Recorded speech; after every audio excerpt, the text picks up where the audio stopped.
Avez-vous déjà ressenti le besoin de vous faire aider? Ce que je veux dire par là, c'est est-ce que vous avez déjà eu besoin par exemple de consulter un psy, voire même de passer un séjour en hôpital psychiatrique? Parce que la vidéo d'aujourd'hui va parler de l'expérience de Rosenan, et petit disclaimer avant le début de la vidéo, je ne suis absolument pas psychologue, psychiatre, médecin, pas du tout, je pense que ça peut se voir en fait, totalement. Je suis juste tombé sur une étude qui m'a fait péter mon crâne. Une expérience qui est complètement folle, et pourtant c'est bien réel, il l'a bien fait. Mais si jamais vous ressentez le besoin de parler à quelqu'un de votre situation mentale, tout simplement, n'hésitez pas à le faire, ça peut grandement vous aider. Je pense, en tout cas, c'est ce que je pense. Donc voilà. Rosenan, ou David Rosenan de son nom complet, était un professeur de droit en psychologie à l'école de droit de l'université de Stanford. Putain, c'est très dur à dire. Il a étudié à l'université de Yeshiva où il obtient sa licence en mathématiques en 1951, puis à Columbia en 1953 il décroche son master en économie. Mais le petit père il s'arrête pas là, non. Il obtient en 1958 un doctorat en psychologie. Donc voilà, c'est un monstre d'études, c'est pas n'importe qui, on s'en doute vu la masterclass qu'il nous a fait après, mais ça on garde pour plus tard. Il enseigne dans plusieurs universités telles que Harvard College ou l'université de Pennsylvanie pour ne citer que ces deux-là. On avance un peu dans le temps, il est nommé professeur de droit et de psychologie à l'école de droit de l'université de Stanford en 1971, poste d'ailleurs qu'il gardera jusqu'à sa retraite en 1998. Voilà, je vous ai bien décrit le bonhomme, mais maintenant pourquoi je vous parle de lui? Ok, c'est un monstre d'études, une grosse tête, mais il y en a des milliers comme lui, alors pourquoi je vous parle de lui? Attendez, détendez-vous, ça va bien se passer. Rosenan publie en 1973 On Being Sane in Insane Places, ce qui veut littéralement dire être sain d'esprit dans des lieux fous. L'expérience consistait simplement à envoyer des gens totalement sains d'esprit dans des hôpitaux psychiatriques. C'est un peu un qui est l'imposteur de Squeezie mais en version bien hardcore quoi. Les personnes envoyées par David étaient un jeune étudiant de 20 ans en psychologie, 3 psychologues, un pédiatre, un psychiatre, un peintre et une femme au foyer. Et la dernière personne que David a envoyée n'est nul autre que lui-même. Donc on a notre petit groupe de 8, tous plus ou moins proches du monde médical, sauf le peintre et la femme au foyer du coup. 12 hôpitaux furent choisis pour cette expérience de sorte à représenter un échantillon le plus varié et le plus vaste possible tout simplement. Ils étaient tous localisés dans 5 états en passant de la côte est à la côte ouest des États-Unis. Certains d'entre eux étaient vraiment pas ouf, assez vieux, assez miteux, et ça me fait vraiment penser à Outlast 1 et j'espère que c'était pas le cas parce que putain c'est la merde. Tandis que d'autres étaient assez récents, presque neufs même. Certains étaient orientés vers la recherche scientifique tandis que d'autres étaient tout simplement des hôpitaux psychiatriques classiques. Certains d'entre eux étaient en sous-effectif tandis que d'autres avaient un assez bon ratio personnel-patient et on verra que ça jouera beaucoup pour la suite. Et je pense rien vous apprendre mais aux US plus tu payes et mieux t'es soigné et traité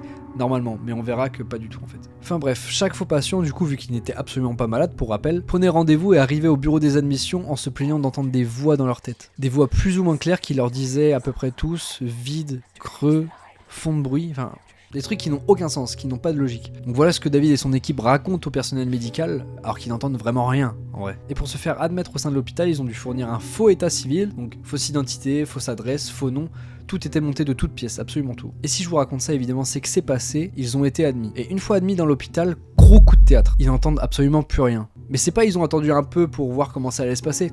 Non, directement le lendemain, ils n'entendaient plus rien du tout. Ils ne souffrent plus du tout de leur voix dans leur tête. Le néant. Un peu comme mon compte en banque en ce moment, mais c'est pas le sujet. Dans certains cas, le faux patient a présenté de courtes périodes de nervosité modérée, mais pas due à l'hospitalisation, mais plutôt dû au fait qu'ils se fassent choper. En fait, ils avaient peur de se faire choper.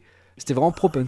Pendant la période où ils étaient hospitalisés, ils parlaient avec les autres patients, donc cette fois les vrais patients de l'hôpital, et prenaient des notes sans se cacher. Évidemment, parce que pour eux c'était une expérience, donc ils prenaient note de ce qui se passait pendant leur séjour, il y a rien de plus normal. Mais vu qu'ils se cachaient pas, les aides-soignants le voyaient aussi. Et ils ont décrit ça dans leur rapport comme une manifestation comportementale pathologique d'affection. Donc en gros pour les aides-soignants, ils étaient en train de péter un plomb littéralement, et du coup ils écrivaient des notes pour pas devenir encore plus fous. Alors que pas du tout, c'est juste des chercheurs. Mais déjà pour rentrer dans ce genre d'endroit, il faut avoir des tests. Enfin je sais pas, c'est juste... Tu dis pas juste ouais j'entends des voix et boum je rentre. Enfin bref, pendant leur séjour tout se passait normalement. Ils respectaient les règles établies dans l'hôpital, ils respectaient le personnel soignant, ils prenaient leurs médicaments évidemment sans les avaler parce que c'est pas le but. Et malgré cette démonstration de bonne santé mentale, ils n'ont jamais été démasqués. Jamais. Ils ont tous été admis avec un diagnostic schizophrénie sauf un qui avait comme diagnostic maniaco-dépressif dans l'hôpital privé. Et ils sont tous sortis avec un diagnostic de schizophrénie en rémission.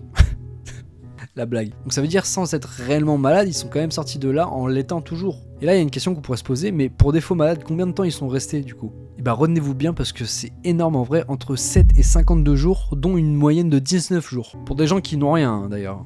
C'est énorme. En France, de ce que j'ai trouvé, la moyenne pour quelqu'un qui va vraiment en hôpital psychiatrique est de 29 jours. C'est des chiffres qui datent de 2017, donc ça veut dire que on a des faux malades qui rentrent dans des hôpitaux psychiatriques sans test ni rien, juste ouais on entend des voix, bah ok bah on vous fait rentrer, venez, c'est normal. Et ils ont presque passé autant de temps, 19 jours de moyenne contre 29 pour de vrais patients. Et encore c'est aux States, là j'ai trouvé des chiffres français. Ouais c'est juste ça me fait péter un plomb c'est tout. D'ailleurs petite anecdote, sur 118 patients, 35 dirent à l'un des faux patients justement qu'il ne semblait pas fou du tout. Donc, même quelqu'un considéré de fou a su repérer quelqu'un qui ne l'était pas, qui était sain d'esprit, pendant que tout le corps médical soutenait encore leur diagnostic. Et encore plus drôle dans cette histoire entre guillemets, hein, c'est pas forcément très drôle en soi, c'est que les patients qui ont démasqué le faux patient avaient dit qu'il ne souffrait d'absolument aucun symptôme et qu'il était là sûrement en couverture en tant que journaliste ou professeur parce qu'il n'arrêtait jamais de prendre des notes. Et ça mis la puce à l'oreille au vrai patient qui au final avait raison du coup. Et en fait pour David, le fait que les psychiatres n'aient pas remarqué leur bonne santé mentale, il était dû au fort parti pris pour les statisticiens.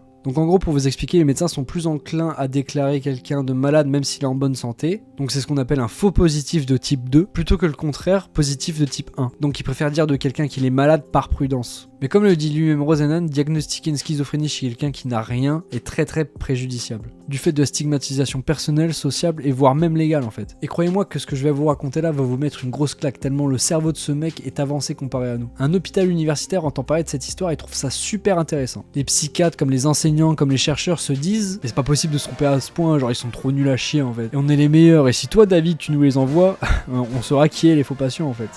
Simplement, avec une bonne voix de connard comme ça, il paraît comme ça. D'accord, donc je vous envoie des faux patients pendant les 3 prochains mois, ça vous va ? Mais notre David, il avait une petite idée derrière la tête. Une idée de génie totalement folle, personne ne s'attendait à ça, réellement, personne. Chaque intervenant, que ce soit infirmier, psychologue, psychiatre, aide-soignant, peu importe, ils devaient tous cocher sur une échelle de 1 à 10 la probabilité que chaque patient admis soit un faux patient. Et c'est là que cette histoire prend un tout autre tournant. Sur 193 patients admis pendant ces 3 mois, 51 furent diagnostiqués faux patients par au moins un psychiatre. 33 furent considérés suspects par au moins un psychiatre, et 19 autres furent considérés aussi suspects par un psychiatre et un autre membre du staff. Donc ils font leur petite enquête pour déterminer qui est malade ou non, et à la fin des 3 mois, ils envoient leur rapport à David, avec les chiffres que je viens de vous citer juste à l'instant. Et David a répondu. Ah ça vous voyez, c'est marrant parce qu'en fait, je vous ai jamais envoyé personne. Voilà. Ah tu as dans le cul. Gros con, t'es nul, tu pues. Loser. C'est totalement la vérité. David Rosenan n'a jamais envoyé un seul faux patient dans cet hôpital. Alors ils ont dû bien se sentir cons parce qu'ils étaient là à dire ouais nous on est les meilleurs, nous ci, nous ça, à rien du tout. À rien. Vous êtes à chier comme les autres les gars, à chier. Mais le plus triste et le plus grave dans l'histoire, c'est que les faux patients qui n'ont pas été admis parce qu'ils pensaient que c'était des faux patients étaient des vrais patients. C'était des gens qui avaient besoin d'aide et ils n'ont pas été pris au final juste pour une question d'ego. C'est dégueulasse. Ils avaient tous forcément besoin d'aide et c'était peut-être leur dernier recours parce que leur vie n'allait vraiment pas bien. Et ils sont fait refuser, gratuitement. Et attendez, c'est pas fini. J'ai une stat qui va vous faire très peur. Quand Rosenan et son équipe étaient dispersés dans 12 hôpitaux, donc lui et ses 7 complices, ils ont remarqué que le temps passé entre les patients et le personnel médical était infime.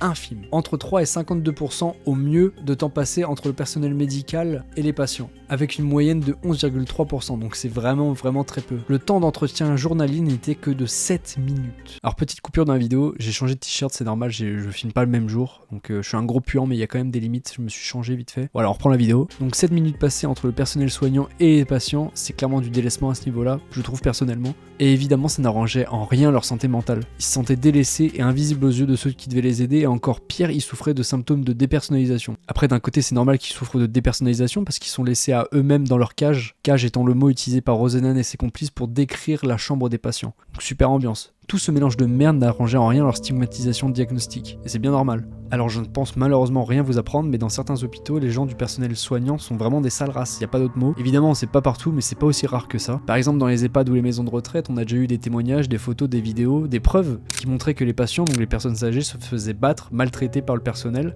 abusés voire même violés, c'est déjà arrivé. Et bien Rosenan et ses complices avouent avoir vu ce genre de choses se passer. Par exemple qu'un patient avait dit à un garçon de salle qu'il l'aimait bien, et en réponse il l'a battu devant tout le monde. Gratuitement. Et un autre exemple aussi, il y en a un qui réveillait ses patients en leur disant « Allez debout, fils de pute ». C'est pas comme ça que tu vas les aider, frérot. Donc c'est clairement de l'humiliation et de la torture morale à ce niveau-là. Déjà, si la personne est rentrée dans cet hôpital psychiatrique, c'est qu'il avait déjà des problèmes. Alors là, ça lui en rajoute juste une couche. Faut pas avoir 132 culs pour comprendre ça. Hein. Je suis de 143. Et ça aggrave encore plus la dépersonnalisation des patients, ils se sentent encore plus comme des animaux en cage, comme vraiment des bêtes de foire. Rosenhan conclut alors qu'on ne peut pas distinguer quelqu'un de sain et de quelqu'un qui est fou. Même en lisant ça, je me dis plutôt que c'est le personnel qui est complètement à la ramasse, mais bon, c'est clairement eux qui devraient se faire interner pour le coup. Et souvent dans les films, quand il y a une scène dans un hôpital psychiatrique, on voit souvent le personnel être violent avec les patients. Bah ça vient forcément de quelque part, les clichés viennent forcément de quelque part en fait. La façon dont ils sont traités est complètement contre-thérapeutique, ils ressortent de là encore plus traumatisés qu'ils l'étaient déjà avant, et encore plus malades du coup, avec la dépersonnalisation, tout ça. Ils ressortent de là bien traumatisés et avec les problèmes qu'ils avaient déjà avant en fait. Sans oublier le petit bonus à la destruction de leur cerveau avec tous les médicaments qui leur sont donnés en hôpital. Supplément sûrement aussi à une petite addiction avec une substance qui leur sont données. Donc détruit plus accro à quelque chose, ça c'est génial ça. Au final ils en sortent plus détruits qu'autre chose, ça les a pas du tout aidés. Rosenhan pense au contraire qu'au lieu de mettre une étiquette sur la tête des gens en disant qu'ils sont fous, on devrait plus les aider, réaménager les endroits pour que ce soit plus bienveillant envers eux, essayer de réellement les comprendre, de les accompagner dans leur santé mentale, et qu'ils ne devraient pas émettre un diagnostic universel. Et c'est peut-être obvious ce que je vous dis, mais à l'époque en tout cas c'était pas le cas. Mais il faut aussi prendre en ligne de compte que souvent ces hôpitaux étaient en sous-effectif et manquaient aussi cruellement d'argent. Évidemment c'est toujours ça le problème universel, c'est l'argent, c'est le moyen, mais ça n'excuse en rien le fait que des patients se faisaient battre ou même insulter. C'est évidemment très triste et très grave et j'espère que c'est absolument plus le cas en tout cas. Pour conclure, comme je vous l'ai dit en début de vidéo, je ne suis absolument pas psy, pas psychiatre, pas médecin du tout. Je sais absolument pas du tout comment ça se passe dans les hôpitaux psychiatriques actuellement. Si vous avez eu des expériences par rapport à ça, n'hésitez pas à le dire en commentaire, ça pourrait être super intéressant. J'aimerais bien lire ce que vous avez vécu là-bas. Si vous avez envie d'en parler, évidemment, vous n'êtes pas obligé. Et ouais, si vous pouvez me corriger sur certains trucs que j'ai pu dire, des conneries, parce que c'est possible, n'hésitez pas à le faire parce que, comme je vous le dis, je suis absolument pas psy ou quoi, je n'ai jamais été dans ce genre d'endroit. Moi, je vous ai juste raconté cette histoire-là. C'est possible que j'ai dit des grosses conneries par rapport au monde de psychiatrie, à comment on rentre dans les hôpitaux, c'est possible. En tout cas, David est un gros crack, il m'a retourné le crâne véritablement. Le poteau était un bluffeur, il aurait dû jouer au poker, il aurait gagné 100%, vraiment 100% tout le temps. Enfin bref, on se dit à la prochaine pour une nouvelle vidéo, j'espère que celle-là vous aura plu, n'hésitez pas à vous abonner, partager, liker, ça me ferait super plaisir. Je vous dis prenez soin de vous, à la prochaine, c'était Siz.